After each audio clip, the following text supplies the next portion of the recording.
दोस्तों, आप सभी का अमेजिंग ज्ञान पॉइंट पर हार्दिक स्वागत है। आज के इस वीडियो में मैं आपको गंगा नदी के पूरे प्रवाह मार्ग के बारे में बताऊंगा।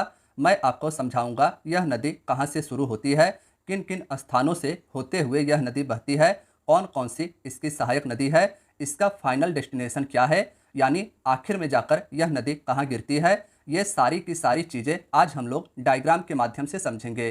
तो चलिए दोस्तों, बिना देरी किए हुए वीडियो की शुरुआत करते हैं। दोस्तों, गंगा नदी तंत्र को समझने से पहले हम कुछ गंगा नदी के बारे में बेसिक बातें जान लेते हैं। उसके बाद हम नक्शे के माध्यम से पूरे गंगा नदी तंत्र को कवर करेंगे।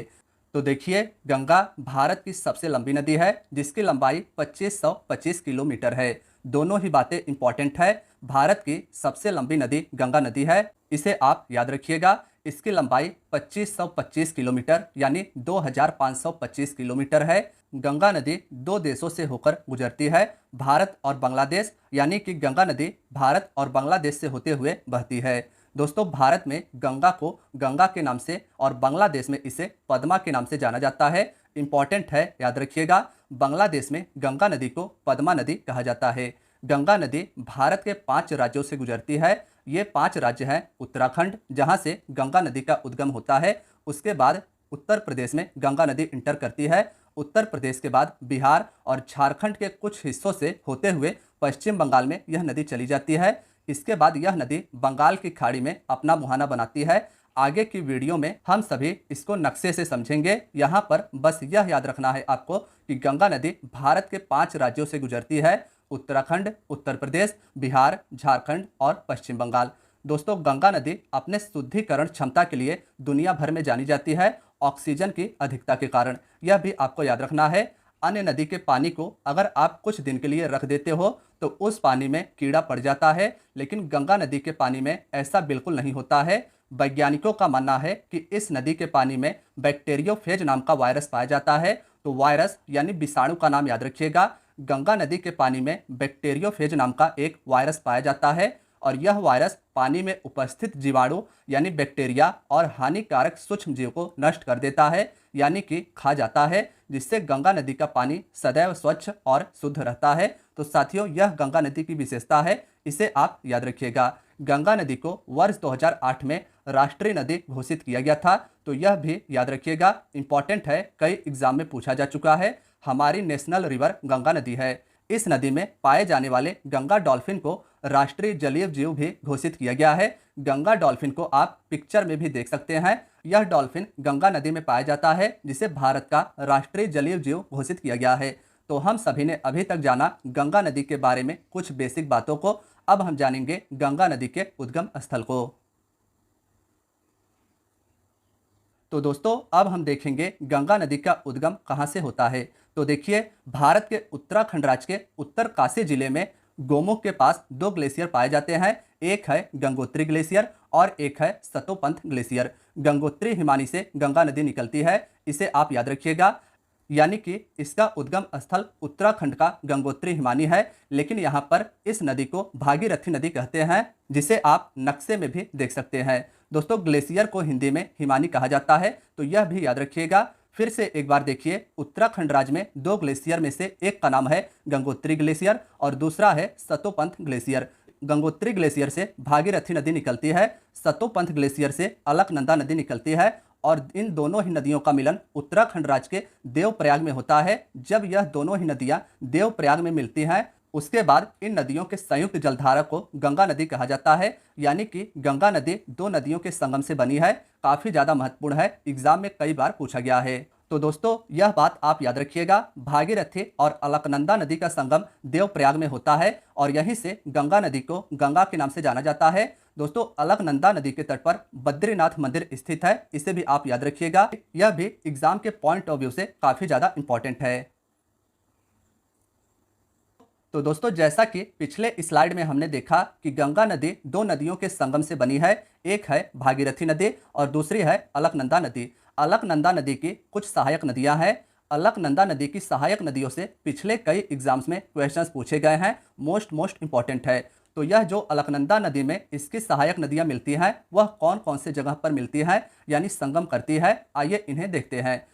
तो देखिए दोस्तों, यह है अलकनंदा नदी और इसमें जिस जगह पर जाकर धौली गंगा नदी मिलती है उस जगह को विष्णु प्रयाग कहते हैं। इसे आप इस तरीके से भी याद कर सकते हैं कि अलकनंदा नदी के तट पर बद्रीनाथ मंदिर है जो भगवान विष्णु को समर्पित है और यहीं पर विष्णु प्रयाग भी है जहां पर अलकनंदा और धौली गंगा नदी का संगम होता है। तो इसे आप इस तरीके से याद रखिएगा।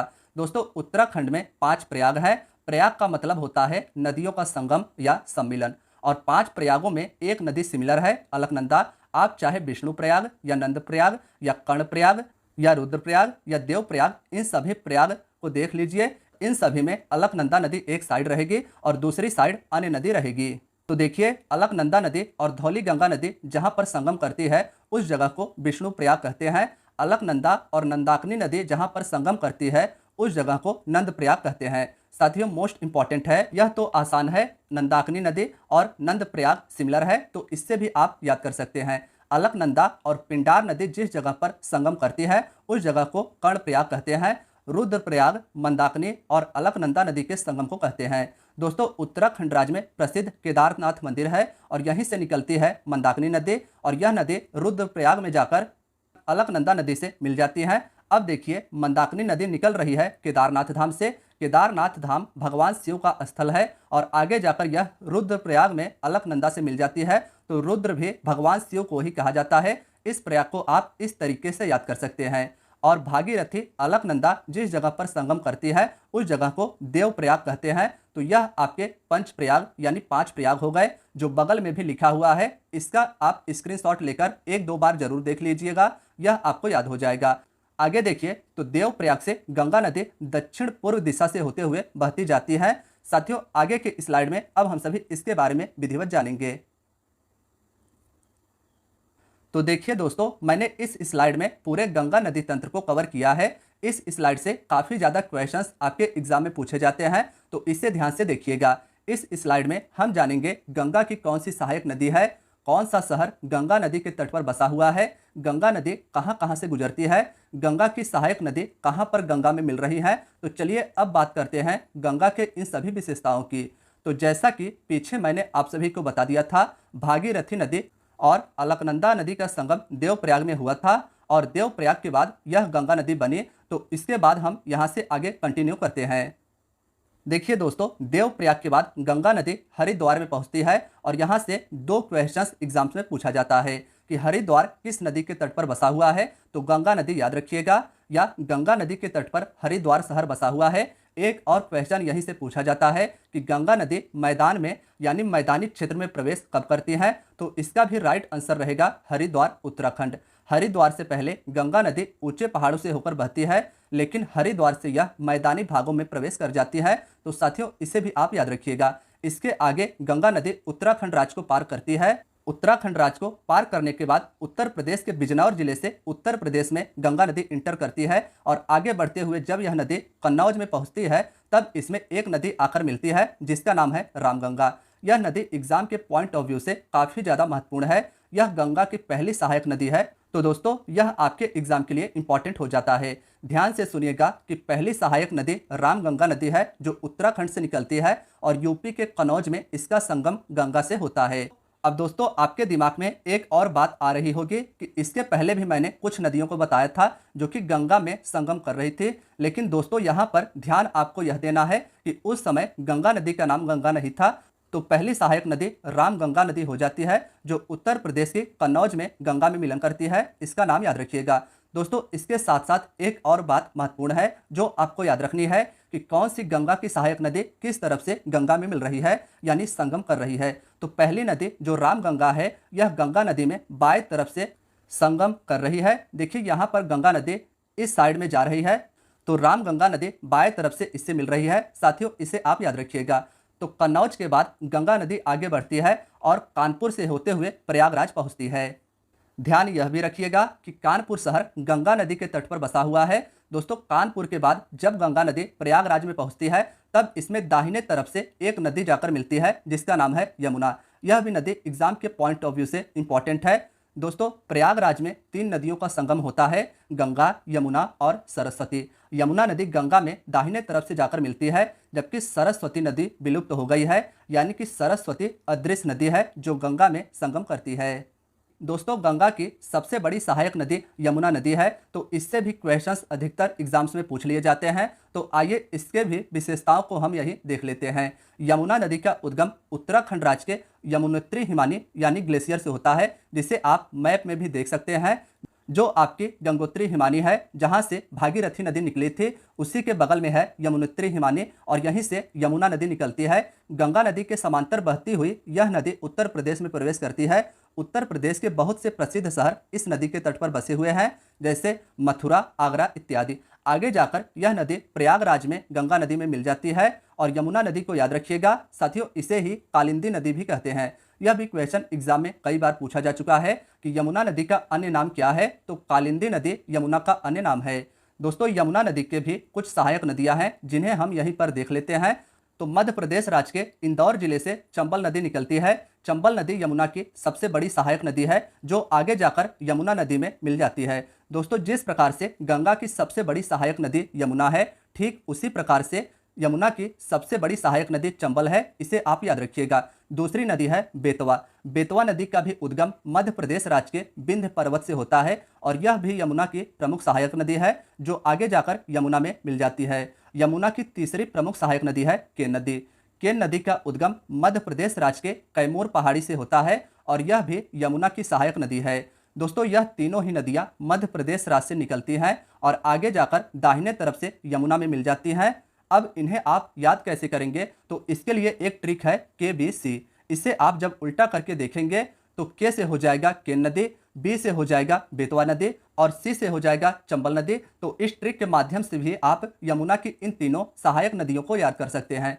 तो देखिए साथियों, इन तीनों नदियों के मिलन के बाद यमुना नदी आगे जाकर प्रयागराज में संगम करती है और प्रयागराज के बाद गंगा नदी आगे बढ़ती है और आगे पहुंच जाती है गाजीपुर। उत्तर प्रदेश और बिहार राज्य के बॉर्डर पर स्थित है उत्तर प्रदेश का यह जिला गाजीपुर, जहां पर एक और गंगा की सहायक नदी गोमती इसमें आकर मिलती है। देखिए दोस्तों, यह जो गोमती नदी है, यह एग्जाम के पॉइंट ऑफ व्यू से काफी ज्यादा महत्वपूर्ण है। उत्तर प्रदेश के पीलीभीत जिले के अंदर एक फुलहर नाम का झील है, यहीं से निकलती है गोमती नदी। इस नदी के तट पर उत्तर प्रदेश की राजधानी लखनऊ बसी है। इंपॉर्टेंट है, याद रखिएगा कि उत्तर प्रदेश की राजधानी लखनऊ फुलहर झील से निकलने वाले गोमती नदी के तट पर बसी हुई है। अब आगे गोमती नदी आगे बढ़ते हुए लेफ्ट साइड से गाजीपुर जिले में गंगा नदी में मिल जाती है। तो गोमती नदी किस साइड से गंगा नदी में संगम करती है, तो याद रखिएगा बाएं तरफ से गंगा नदी में गोमती नदी मिलती है। दोस्तों गोमती नदी से एक और इंपॉर्टेंट क्वेश्चन बनता है। इससे यह क्वेश्चन आपसे पूछा जाता है कि गंगा की ऐसी कौन सी सहायक नदी है जो मैदानी भागों से यानी समतल भूमि से निकलती है, तो इसका राइट आंसर रहेगा गोमती नदी। देखिए इसके पहले की जितनी भी नदियां थी, जैसे रामगंगा, यमुना इत्यादि, ये सभी पहाड़ों से निकलती हैं, लेकिन गोमती नदी ऐसी है जो मैदानी भागों से निकलती है और गाजीपुर में गंगा में मिल जाती है। तो यह गोमती नदी की विशेषता है, तो इससे क्वेश्चन पूछ लिए जाते हैं। तो हमने उत्तर प्रदेश और उत्तराखंड को देख लिया। अब आगे गंगा नदी बहते हुए बिहार राज्य में प्रवेश कर जाती है। मैप को ध्यान से देखते रहिएगा। देखिए पहले गंगा नदी का उद्गम उत्तराखंड राज्य में हुआ था, उसके बाद यह नदी उत्तर प्रदेश में प्रवेश करती है। उत्तर प्रदेश के कई जिलों से होते हुए यह बिहार राज्य में इंटर करती है। बिहार राज्य में इंटर करने के बाद जब यह छपरा पहुंचती है, तब इसमें जाकर इसकी एक और सहायक नदी मिलती है, जिसका नाम है घाघरा। दोस्तों बिहार में जितनी भी गंगा की सहायक नदियां हैं, वे ज्यादातर नेपाल देश से निकलती हैं और आकर गंगा में मिल जाती हैं। तो देखिए दोस्तों, नेपाल देश से 3 नदियां निकलती हैं जो आगे जाकर गंगा नदी में संगम करती हैं। कोसी, गंडक, काली और करनाली। काली करनाली आगे जाकर मिल जाती है और घाघरा के नाम से जानी जाती हैं। तो सबसे पहले देखते हैं काली नदी और करनाली नदी को। दोस्तों इन नदियों का उद्गम नेपाल देश से होता है और जब काली नदी भारत में प्रवेश करती है तो इसे शारदा नदी कहा जाता है। करनाली नदी जब भारत में प्रवेश करती है तो इसे घाघरा नदी कहा जाता है। इन दोनों नदियों का नाम याद रखिएगा, काफी ज्यादा कंफ्यूजन होता है यहाँ से। काली नदी को भारत में शारदा नदी कहा जाता है, करनाली नदी को भारत में घाघरा नदी कहा जाता है। और जब यह आगे एक जगह मिलती हैं और आगे बढ़ती हैं, तब इनके संयुक्त जलधारा को घाघरा नदी कहा जाता है। तो दोस्तों जब ये दोनों नदियां बिहार राज्य में मिल जाती हैं और आगे बढ़ते हुए लेफ्ट साइड से गंगा में मिल जाती हैं, तो इसे भी आप याद रखिएगा। तो हमने देख लिया घाघरा नदी को। देखिए नीचे से एक और नदी निकल रही है जिसका नाम है सोन नदी। सोन नदी का उद्गम अमरकंटक की पहाड़ी से होता है। अमरकंटक की पहाड़ी मध्य प्रदेश और छत्तीसगढ़ राज्य की सीमा पर है। यहीं से सोन नदी निकलती है और आगे बढ़ते हुए दाहिने तरफ से बिहार के पटना में जाकर यह गंगा नदी में सम्मिलित हो जाती है। तो याद रखिएगा सोन नदी गंगा की सहायक नदी है जो पटना बिहार में जाकर गंगा में मिलती है। दोस्तों इसके बाद नेपाल से एक और नदी आई है जो कि गंडक नदी है। गंडक नदी का उद्गम नेपाल से होता है और यह बहते हुए भारत में प्रवेश करती है। भारत में बहते हुए लेफ्ट साइड से यानी कि बाएं तरफ से यह बिहार राज्य के सोनपुर जिले में गंगा में सम्मिलित हो जाती है।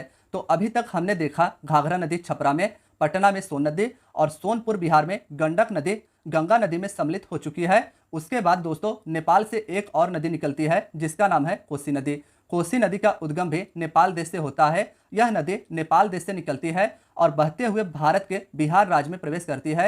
दोस्तों यह नदी अत्यधिक मार्ग बदलती है यानी कि कोसी नदी का मार्ग बार बार बदलता रहता है जिसके कारण बिहार में बाढ़ जैसे हालात हो जाते हैं। इसीलिए इस नदी को बिहार का शोक कहा जाता है। इंपॉर्टेंट है, कई एग्जाम्स में पूछा भी जा चुका है कि बिहार का शोक किस नदी को कहा जाता है। कोसी नदी को बिहार का शोक कहा जाता है। दोस्तों कोसी नदी आगे बढ़ते हुए बाएं तरफ से बिहार के कुर्सेला में गंगा नदी में सम्मिलित हो जाती है। देखिए नेपाल से आने वाली नदियां जो गंगा में सम्मिलित होती है, यहाँ से अत्यधिक क्वेश्चंस पूछे जाते हैं। तो याद रखिएगा काली, कर्नाली, गंडक, कोसी यह ऐसी नदियां हैं जो नेपाल देश से निकलती हैं और आगे बढ़ते हुए बिहार राज्य के विभिन्न जिलों में अपना मुहाना गंगा नदी में बनाती हैं। तो दोस्तों अब हमने बिहार राज्य को भी कवर कर लिया। सबसे पहले हमने उत्तराखंड राज्य को देखा था जहां से गंगा नदी का उद्गम हुआ था। उसके बाद गंगा नदी उत्तर प्रदेश में आती है जो दूसरा राज्य था। तीसरा राज्य है बिहार जहां से गंगा नदी बहती है। इसके बाद हम बात करेंगे पश्चिम बंगाल राज्य की। दोस्तों पश्चिम बंगाल राज्य की तो बात होगी ही, लेकिन उसके पहले हम देखेंगे झारखंड राज्य को। झारखंड के कुछ हिस्सों से होकर गंगा नदी बहती है। तो जिन 5 राज्यों से होकर गंगा नदी बहती है उसमें से चौथा राज्य झारखंड भी है। इसका भी नाम आप याद रखिएगा। झारखंड से होते हुए यह नदी बहती है और आगे जाकर पश्चिम बंगाल राज्य में पहुंचती है। अब देखिए पश्चिम बंगाल राज्य में गंगा नदी पहुंच गई है। पश्चिम बंगाल में एक पहाड़ी है दार्जिलिंग की पहाड़ी। इसका नाम तो आपने सुना होगा। दार्जिलिंग की पहाड़ी से एक नदी निकलती है जिसका नाम है महानंदा नदी। पश्चिम बंगाल के दार्जिलिंग की पहाड़ी से महागंगा नदी निकलती है और यह भी लेफ्ट साइड से जाकर गंगा नदी में सम्मिलित हो जाती है। दोस्तों महागंगा नदी गंगा की सबसे आखिरी सहायक नदी है। तो याद रखिएगा इंपॉर्टेंट है। पहली नदी कौन थी? तो हमने देखा था कि उत्तराखंड राज्य से निकलने वाली रामगंगा नदी गंगा की पहली सहायक नदी थी। गंगा की आखिरी सहायक नदी महानंदा नदी है। देखिए यह जो हम बातें कर रहे हैं हमारी बातें सिर्फ भारत के परिप्रेक्ष्य में हो रही है, यानी कि गंगा की जो आखिरी सहायक नदी भारत में है वह है महानंदा नदी। दोस्तों जब महानंदा नदी गंगा में आकर सम्मिलित हो जाती है और गंगा का प्रवाह आगे बढ़ता है तो इसी पर आगे जाकर एक डैम बना हुआ है जिसका नाम है फरक्का बैराज। फरक्का बैराज गंगा नदी पर बना हुआ है। इसे भी आप याद रखिएगा। यहाँ से गंगा नदी 2 नदियों में बट गई है। दोस्तों आप सभी को याद होगा कि गंगा नदी की शुरुआत भी 2 नदियों से हुई थी, भागीरथी और अलकनंदा नदियों के संगम से। और पश्चिम बंगाल के फरक्का बैराज से गंगा नदी 2 भागों में विभाजित हो जाती है। एक भाग इसका पश्चिम बंगाल में जाता है, उसे हुबली कहा जाता है। हुबली के तट पर कोलकाता शहर बसा हुआ है। यह भी इंपॉर्टेंट है, याद रखिएगा। हुगली नदी के तट पर पश्चिम बंगाल का कोलकाता शहर बसा हुआ है। दोस्तों हुगली नदी से ही एक और धारा जाकर मिलती है जिसका नाम है दामोदर नदी। दामोदर नदी का नाम याद रखिएगा। दामोदर नदी छोटा नागपुर के पठार से निकलती है और पश्चिम बंगाल राज्य में हुगली नदी में मिल जाती है। दोस्तों पश्चिम बंगाल का शोक दामोदर नदी को कहते हैं इसके मार्ग परिवर्तन के कारण। तो इससे आप 2 बातें याद रख सकते हैं कि पश्चिम बंगाल का शोक दामोदर नदी को कहा जाता है और कोसी नदी को इसके मार्ग बदलने के कारण और बिहार राज्य में बाढ़ लाने के कारण इसे बिहार का शोक कहा जाता है। तो दोस्तों अभी हमने जाना था कि पश्चिम बंगाल के फरक्का से गंगा नदी 2 भागों में विभाजित हो जाती है। एक का नाम होता है हुगली और दूसरी धारा जो है यह बांग्लादेश में चली जाती है और इस धारा को बांग्लादेश में पद्मा नदी कहते हैं। तो हमने बांग्लादेश तक इस नदी के बारे में जान लिया। अब आगे हम अगले स्लाइड के माध्यम से पद्मा नदी को जानेंगे। तो दोस्तों आप सभी यहाँ पर देख सकते हैं गंगा नदी प्रवाह के मार्ग के बारे में जिसे हम सभी ने अभी तक पढ़ा। उत्तराखंड राज्य से गंगा नदी का उद्गम होता है और भारत के 5 राज्यों से होते हुए यह नदी बांग्लादेश में पहुंचती है और बांग्लादेश में पहुंचने के बाद इस नदी को पद्मा नदी के नाम से जाना जाता है। इसे आप मैप में भी देख सकते हैं। दोस्तों पद्मा नदी में एक और नदी आकर मिलती है जिसका नाम है जमुना नदी। बांग्लादेश में जमुना नदी को ब्रह्मपुत्र कहा जाता है।